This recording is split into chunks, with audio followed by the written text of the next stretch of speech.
नमस्कार, बहुत स्वागत है न्यूज 21 में। आप सबका आपके साथ मैं ऋतिका पांडे और अब खबरें देखें अन्य राज्यों से। राष्ट्रवादी कांग्रेस पार्टी के जिला अध्यक्ष एवं पूर्व विधायक चरण भाऊ वाघमारे ने घोषणा की है कि केवल काली दिवाली मनाएंगे। जी हां, कल केवल काली दिवाली मनाएंगे और मौन आंदोलन भी करेंगे। चरण भाऊ ने कहा है कि जनता की समस्याओं और किसानों की बदहाली पर सरकार चुप है, इसलिए वे दिवाली नहीं मनाकर विरोध जताएंगे।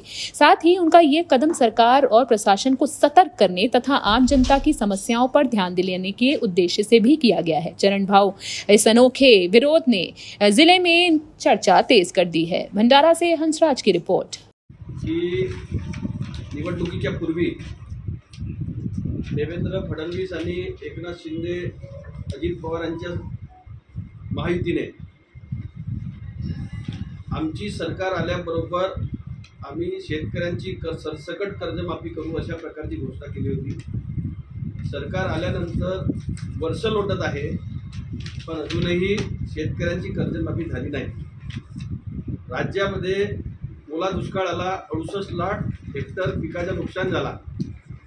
मोठ्या प्रमाणात शेतकरी पूर्णतः उद्ध्वस्त झाला। अशा परिस्थितीत शेतकऱ्यांसाठी दिवाळीपूर्वी मदतीचा पॅकेज लॉन्च करेल अशी शेतकऱ्यांना अपेक्षा होती।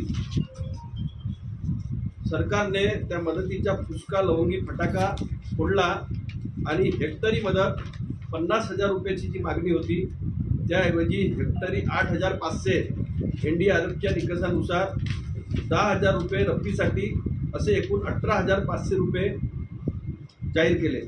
वस्तुस्थिती अशी आहे की हेक्टरी 18,500 म्हणजे एकरी 7,400 रुपये, गुंठ्याला 185 रुपये। एकरी 7,400 रुपयात काय होणार? सोयाबीन बियाणाची एक बॅग 2500 रुपयाची आहे।